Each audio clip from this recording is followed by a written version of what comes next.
Bonjour tout le monde, j'espère que vous allez bien. Aujourd'hui, j'ai regardé une vidéo tout à l'heure sur YouTube, une dame qui proposait une sorte de méloui turc. Donc je vais la tester aujourd'hui. Sauf qu'elle ne l'a pas fait ni au Thermomix ni avec autre chose, elle l'a fait avec un pétrin simple. Donc moi je vais le faire au Thermomix parce que j'ai pas envie de salir encore le pétrin, ça fait un moment que je ne l'ai pas utilisé, donc je vois pas l'utilité de le ressortir. Dans la recette, on demande 1 kg de farine, c'est 55, 600 ml de lait. Moi, je vais mettre 600 grammes. Je ne sais pas ce que ça va donner. On va voir en sachant qu'il faut une texture collante. Donc, je pense que ça fera l'affaire. On me demande également une levure chimique, une cuillère de sel. Et je crois que c'est tout. Donc, j'ai fait chauffer un petit peu le lait à la casserole. Donc, 600 ml de lait dans lequel j'ai rajouté, oui, un yaourt nature, une levure chimique, et là je vais incorporer le kilo de farine. Donc, et je vais pétrir 5 bonnes minutes à vitesse 2. Donc, hop là, et le bambino. Hop, donc je rappelle, j'ai mis à l'intérieur de la cuve déjà une levure chimique. Je mettrai tous les ingrédients en commentaire ou en description. Une levure chimique, un yaourt nature, j'ai utilisé un yaourt grec, 1 kg de farine et une cuillère de sel qu'on mettra à la fin, juste après la farine. D'accord? Et on va venir pétrir 5 minutes, vitesse 2. Hop, je mets l'intégralité de mon paquet de farine parce qu'il y a déjà 1 kg dedans. J'espère qu'il va pétrir correctement. Rien n'est sûr. Hop, j'écrase un petit peu, je mets mon sel. Je referme. Hop. Pétrin. 5 minutes.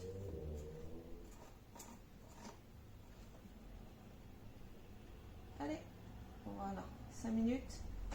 Et on vient pétrir. Ah, dans 5 minutes, je vous dis ce que ça donne. Voilà. Alors, les 5 minutes de pétrin sont terminées. Je vais voir ce que ça donne.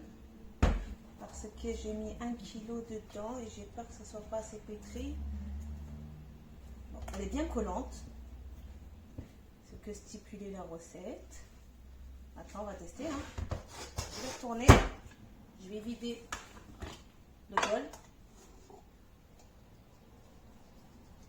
Hop. On vient débarrasser la pâte sur le plan de travail. Je débarrasse la pâte et je reviens parce que j'ai besoin. Voilà, j'ai débarrassé ma pâte. Donc vous allez voir, elle est super collante. Pourquoi? Parce qu'à l'intérieur, il y a que du lait et du yaourt nature. Moi, j'ai utilisé un yaourt grec. Parce que j'ai pas de yaourt nature. Pour celles qui n'ont pas de yaourt nature ni de yaourt grec, vous pouvez utiliser de la crème fraîche. Donc la crème fraîche épaisse ou pas, je ne sais pas. Je sais que la fille disait que vous pouvez utiliser de la crème fraîche. Donc moi, j'ai utilisé un yaourt nature. Je viens juste la ramener. Le but n'étant pas de la dégazer, parce que c'est de la levure chimique à l'intérieur et c'est pas pour la dégazer qu'on la met sur le plan de travail, c'est juste pour la façonner. Donc on va venir la diviser en 8 pâtons. D'accord? Donc on l'a divisé en 2, ensuite en 4, et chaque pâton en 2. Donc voilà ce que ça donne. Donc elle est super collante. Pour celles qui n'aiment pas travailler la pâte à la main, cette recette, c'est pas pour vous. Parce que vous allez vous arracher les cheveux. Alors, 8 pâtons. On y va. Ok? Donc 2. Qu'on divise en 2. Et qu'on divise encore en 2. Ok? Ensuite, chaque pâton viendra les diviser encore en 2. Hop.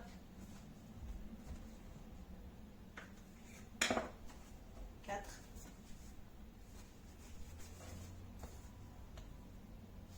Hop. Ça colle, hein, c'est normal. 2.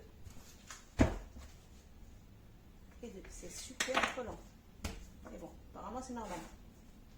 Donc, une fois nos 4 pâtons divisés, on va venir en faire 4 boules. Ok?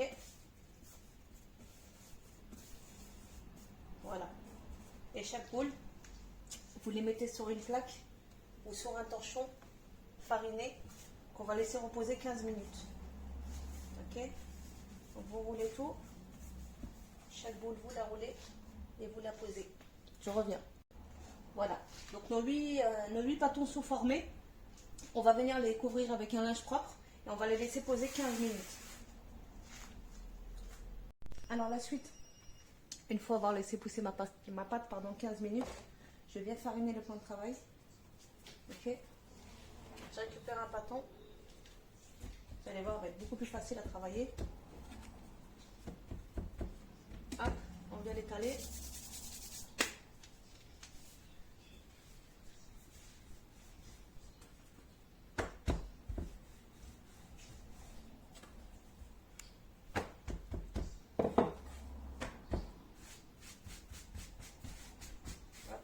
L'excédent de farine, ça sert à rien. On étale.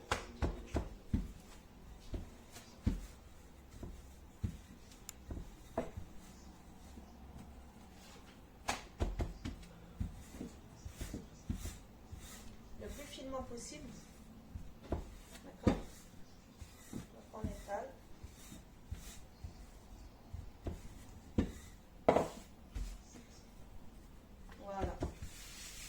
On vient la mettre sur un papier cuisson. Puis on va la réserver juste 2 petites minutes, le temps de pétrir la deuxième.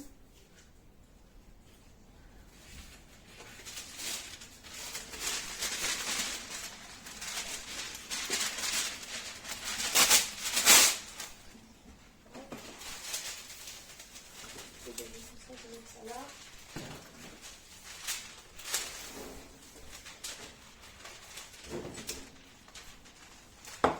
Voilà, donc je vais le mettre sur le papier cuisson.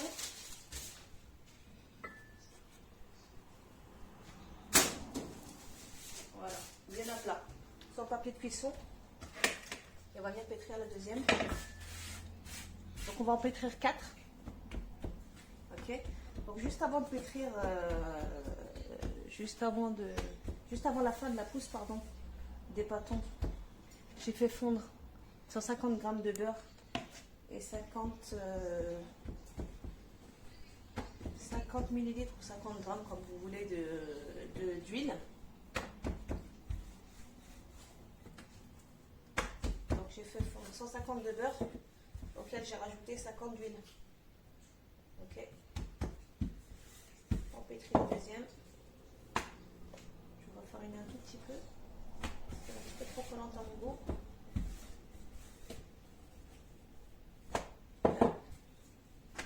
On essaie de la faire la plus ronde possible. Pourquoi? Parce qu'il faut absolument qu'elle soit à la même dimension que les 3 autres.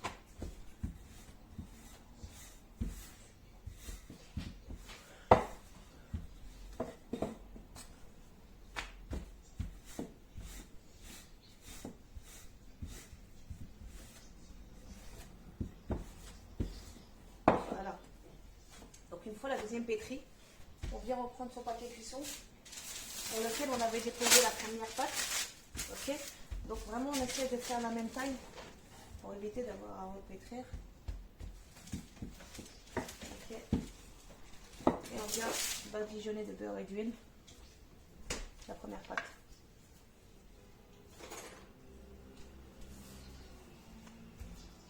Voilà. On voit quelque chose? Ouais, c'est bon. Donc on va bien récupérer un petit peu d'huile et de beurre. On en met un peu partout. Donc le beurre et l'huile, c'est pour aider pour pouvoir faire feuilleter la pâte à la cuisson. C'est le même principe que le semen. Je répète, je ne sais pas ce que ça va donner, je ne l'ai pas encore testé. Surtout que même les menuis, je n'en ai jamais fait. Donc, aujourd'hui, je suis en essai crash test. On superpose les 2 pâtes. Ok.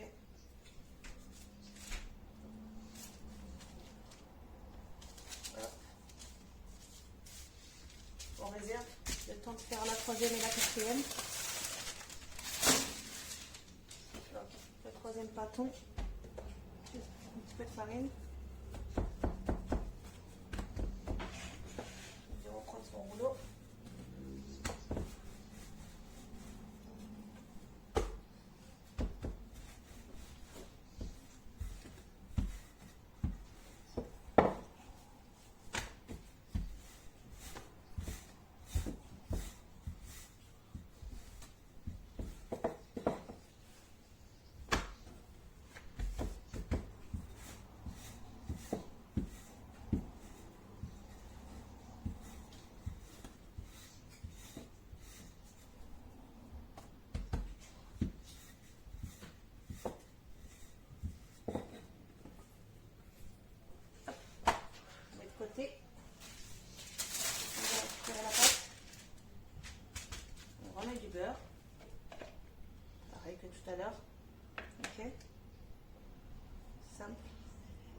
trop, pas que ça déborde non plus. C'est pas le but. Ok. On y va, on en met un petit peu partout. Il faut vraiment mettre partout, sinon ça, le feuilletage ne va pas se former. Et la pâte va coller entre elles et ça sert à rien en fait. C'est ridicule. Ça va pas feuilleter, ça sera pas uniforme. Voilà. Je vais y déposer la pâte. Voilà.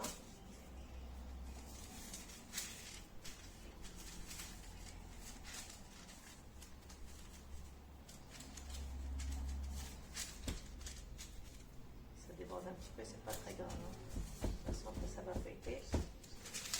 Je réserve.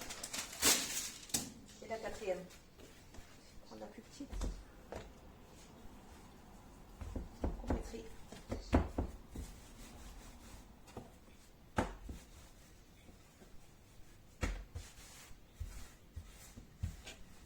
Donc, 4 étages par galette. Ok, et on viendra, je viendrai moi faire la deuxième tout à l'heure hors vidéo. Lorsque la première sera en pousse. Parce qu'il va falloir la laisser pousser 1 heure.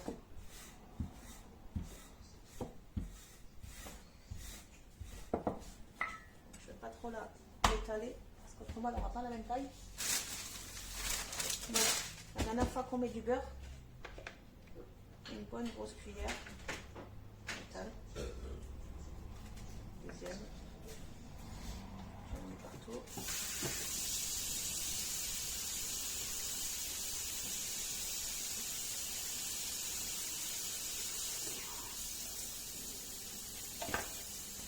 Et la pâte.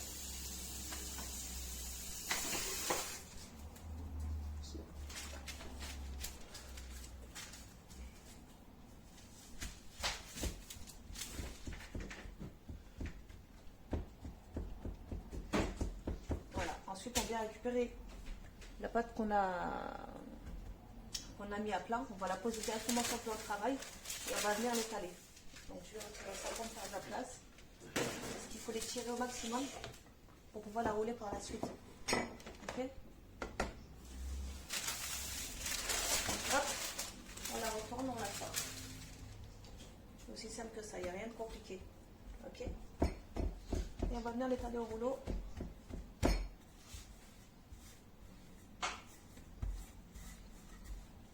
Le but étant de l'étaler au maximum pour pouvoir faire un gros rouleau avec la pâte là qu'on a sur le plan de travail.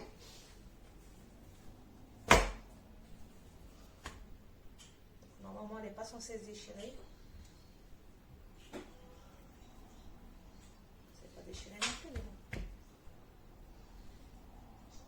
Voilà. On essaie d'avoir un truc bien uniforme et on l'étale au maximum. Et on n'hésite pas à tirer sur la pâte. Hein.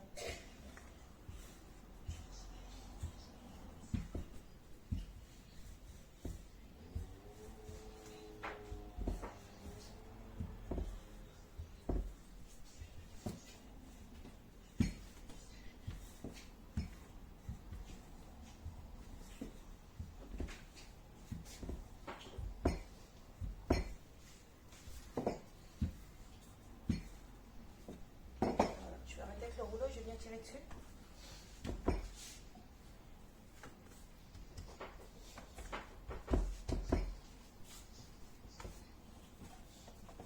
Et je vais sûrement la raplatir encore au rouleau pour l'étirer un maximum.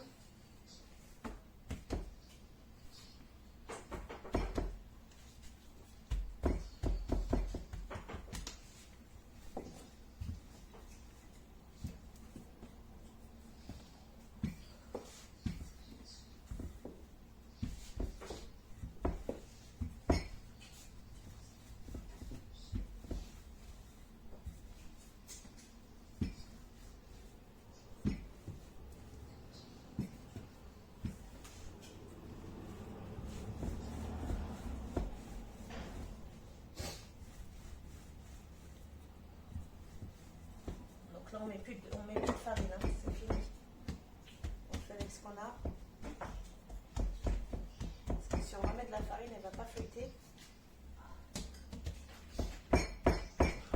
va bien la rouler.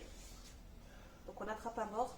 Et avec le bord qu'on a attrapé, on le tire vers soi et on le rabat. On serre bien le rouleau qu'on est en train de former. Donc on tire et on roule.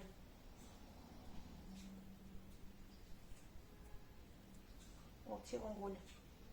Histoire de bien serrer le rouleau, d'accord? Qu'on est en train de former. Histoire surtout de retirer encore la pâte pour pouvoir un bon feuilletage. Pour pouvoir avoir un bon feuilletage. Ok? On tire, on roule. On répète l'opération jusqu'à la fin.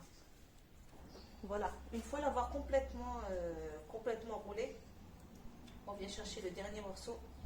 On le roule et on essaye de sceller vite fait les bords.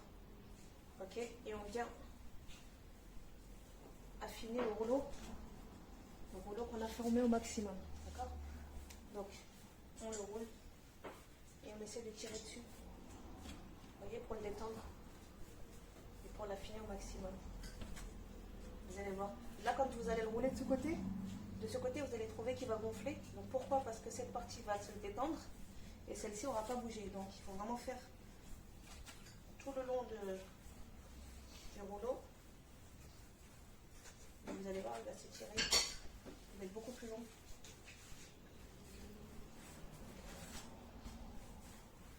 Donc, on le roule au maximum.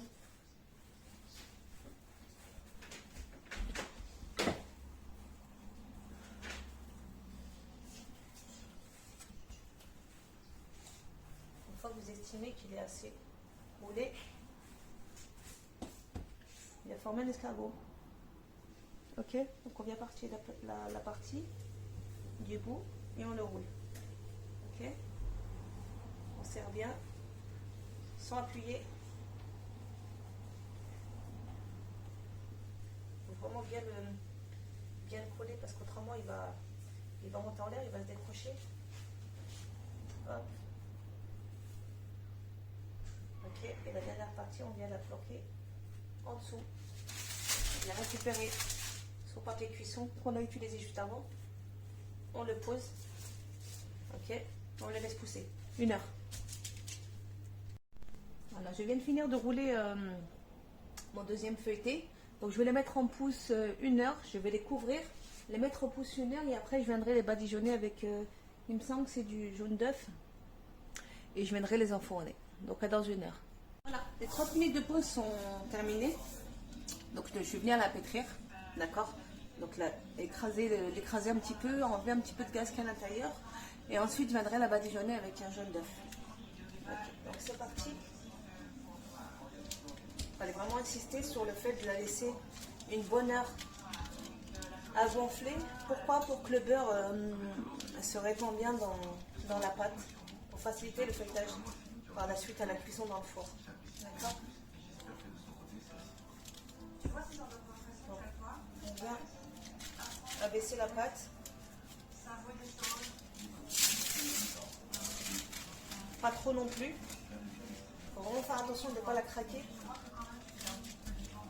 On vient juste l'étaler.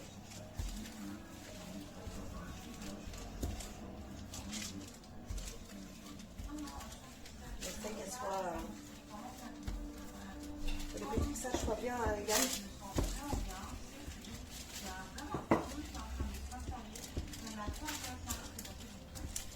Exceptionnellement, je vais finir à la main. Parce qu'avec le rouleau, j'ai peur de déchirer ma pâte.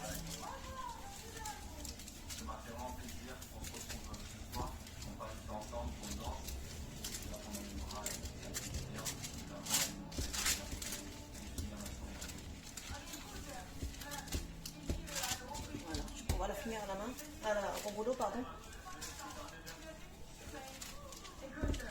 C'est vraiment juste pour étirer la pâte, hein. Je laisse un petit peu plus grande.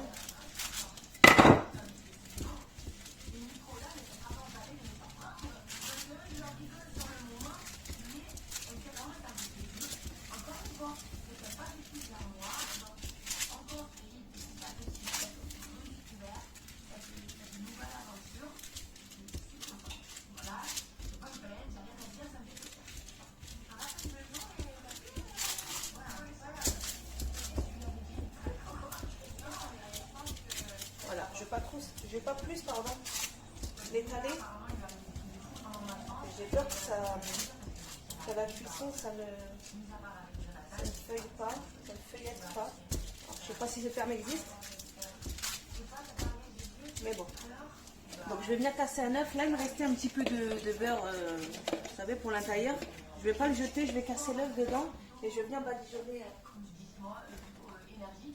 le bâton. Comment on appelle? Je viens d'épaissir. Voilà. Dans la recette, la jeune fille dit un œuf par galette. Je vais en utiliser qu'un seul avec le beurre, ça fera largement l'affaire, je pense. Parce que quand on me retrouve avec un excédent d'œuf, j'ai pas envie, j'aime pas jeter, je déteste le gaspillage. Hop. Je viens la mettre sur ma plaque. Ça rentre. C'est bon.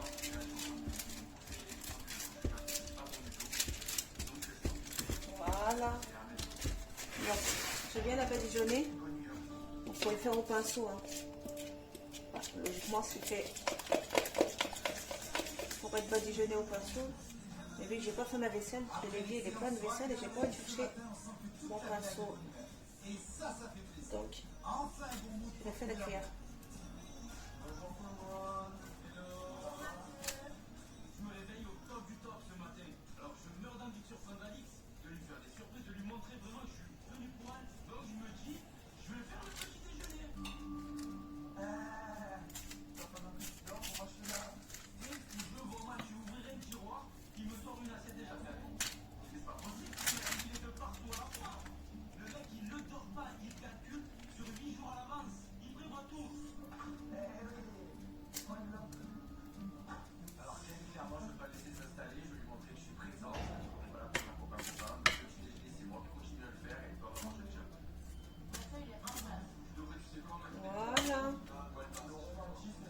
Et voilà, donc je vais les mettre au four pour 20 minutes à 180 degrés. Je vérifie si c'est bien ça.